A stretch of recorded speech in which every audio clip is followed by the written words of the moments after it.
I hope you're having a great day. Well, today I want to talk about another simple lifestyle change. Now, we used to do this while we were growing up, but as we grow up and we get lost in the chaos of life, we forget to do these basic things that behave as powerful drugs in the human body. Now, when I use the word beyond medicine, I talk a lot about beyond medicine. When I say beyond medicine isn't a replacement for your doctors or your medication or your treatment.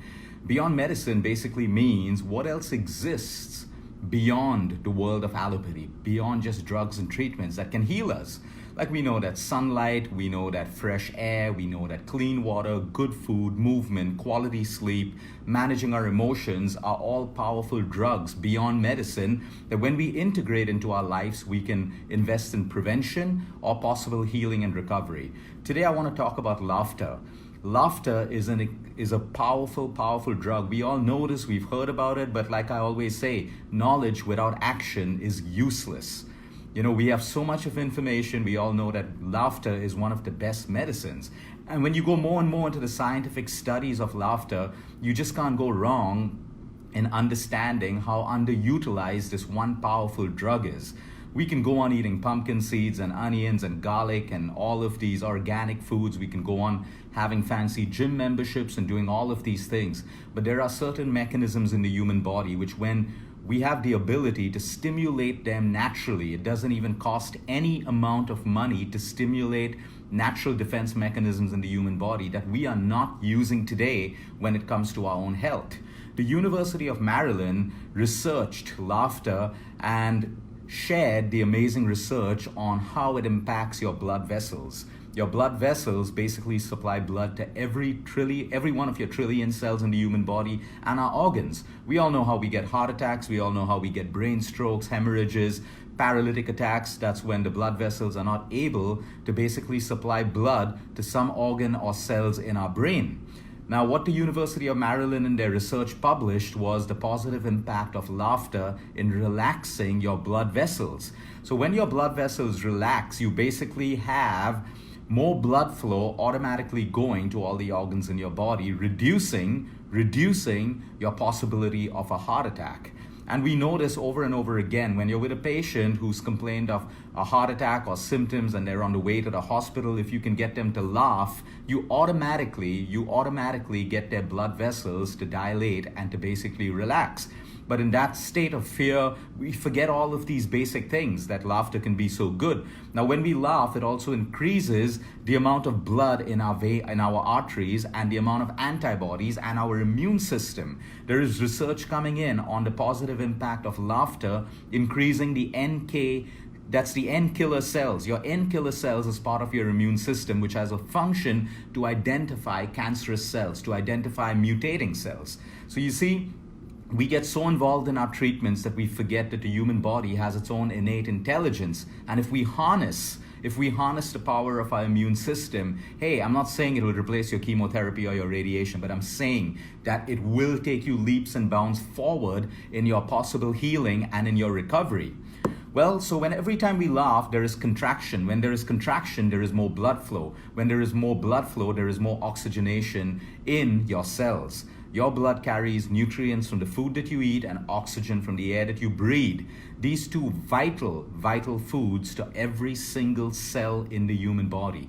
The more oxygenated we are, the more nutrients we have reaching our cells, the more energy we have, the stronger our immune system, the lower our inflammation levels. And this can all be done by just having a good laugh because it brings about contraction. Okay, when it comes to depression and anxiety, it can also help combat anxiety and depression because every time you laugh, even though you're depressed, it tricks the brain in believing you're happy. So it is so true that they say even if you're sad, but you can force yourself to smile. Even if you gotta fake it till you make it, you force yourself to smile. By just smiling, you trick the brain in believing that everything is okay and that you're happy. So you move from the sympathetic nervous system to the parasympathetic nervous system. The sympathetic nervous system is where all the stress, the worry, the anxiety happens. And the parasympathetic nervous system signals to the body that everything is okay, your stress is over, the stressful event is over. So we can trick our brain into believing and moving out of the stressful system into the non-stressful system by only laughing or smiling, even if you have to fake it. because it's tricking your entire subconscious mind and your brain into believing the opposite.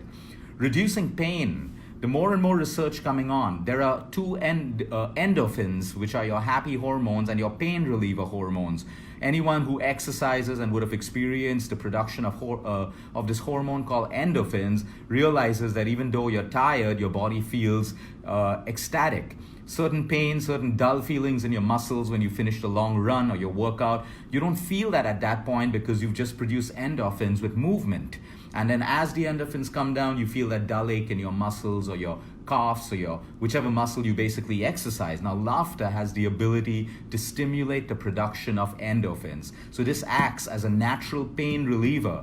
Of course, I'm not trying to say this is going to give you the same effect as your painkillers, but yes, it does. So you can use laughter even when you have pain. Now, coming down to oxytocin, we did a whole video on this. This is the cuddle hormone, this is the love hormone, this is the touch hormone. When we have oxytocin produced in us, this can happen with touch, physical touch, post-sex, orgasms, climaxes. Why do you feel so good? Why do you feel loved? Why do you feel cared for? Because it's oxytocin, the hormone that allows those feelings to happen, and laughter also has the ability to stimulate oxytocin naturally in the human body, which is why when we're laughing as a group or we're laughing with people, we feel a sense of togetherness. So laughter, yes, produces a sense of togetherness as well. Now, if you've ever noticed you're on a flight or you're in a crowded area and everyone's like, in their own world, and then you hear a baby laugh or a young child giggle and laugh, you realize how infectious it is, how contagious it is. You just mellow down, you feel so good. You feel so good hearing an infant laugh, and there is so much of medical research showing how an infant laughing or a young child laughing has the ability to stimulate oxytocin in the parent, and that explains the whole bonding. So when a parent and a child can laugh together, that only increases the bonding. It also increases the bonding with adults and people, but as we grow, we develop our own layers of life, judgment, criticizing, and all of these little layers, so we're not as innocent, as free as a child to just laugh our hearts out. But lucky are the few adults who are blessed to be able to laugh without feeling judged, to be laughed without feeling ridiculed, because that brings a sense of togetherness between those people, and it also boosts your immune system. It's great for your heart, it's great for your blood circulation, everything that we just spoke about. Now, I want to talk about how the easiest way to activate the relaxation response in the human body again is laughter. So that's why they say sometimes you make a mistake, instead of being so serious about it, laugh at yourself. We should be able to laugh at ourselves. We should be able to laugh at our mistakes. We should be able to make other people laugh. But again, now you don't get these same health benefits if you're laughing at other people's expenses.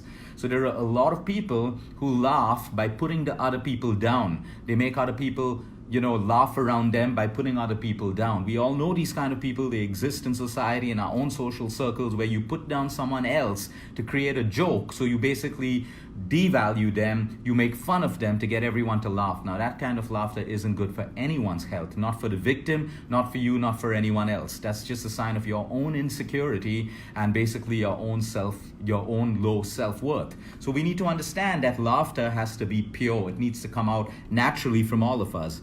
I had another beautiful point on, what are some of the ways that we can start laughing? One is, of course, you have a good social circle, you have great friends where you don't feel judged, where you can feel and be the way you want to. So you say everything that comes from your heart without having to feel judged or without judging other people. It could be a funny book that you're reading, it could be a comedy show, it could be a funny movie that you like. Like for me, in between patients, I usually like to take 10 minutes, put on a YouTube video of a stand-up comedy show or something like that that could just get me laughing, and believe me, that works for me as good as meditation. Just distracting your mind, laughing, and then you're ready for the whole the set of your next patients. A laughter list is also important. It is so important for you to have a list and always write it down, or even if it's in your mind, that's good, of the top 3 or 4 things where the moment you read it or you remember it, you can laugh. Like we all have that one memory, when we think of it, we're able to laugh immediately. So having a laughter list with 3 to 4 things that can immediately take you back to a memory that can make you laugh is extremely beneficial, especially when you get stressed out, you're anxious, you're caught in, you're just having a bad day and you need to laugh, and you just think of this little list or these 1 or 2 memories and you are able to laugh immediately and activate the a relaxation response in the human body. So people, it's as simple as that. There are so many beautiful things, mechanisms in our life that we are not using. And these are powerful medicines, powerful, powerful medicines. Today, the world has gotten so serious about everything, so serious about, life and all of these things. It's good to be serious, but it's also good to take it easy and laugh. Because when we're constantly serious, we're in the sympathetic nervous system, which means more stress, more anxiety, more fears, more insecurity. But when we're in the relaxation response, which is the parasympathetic nervous system, we allow every cell in the human body to relax. And all healing and all prevention happens in a state of complete relaxation. I forgot to add one more point.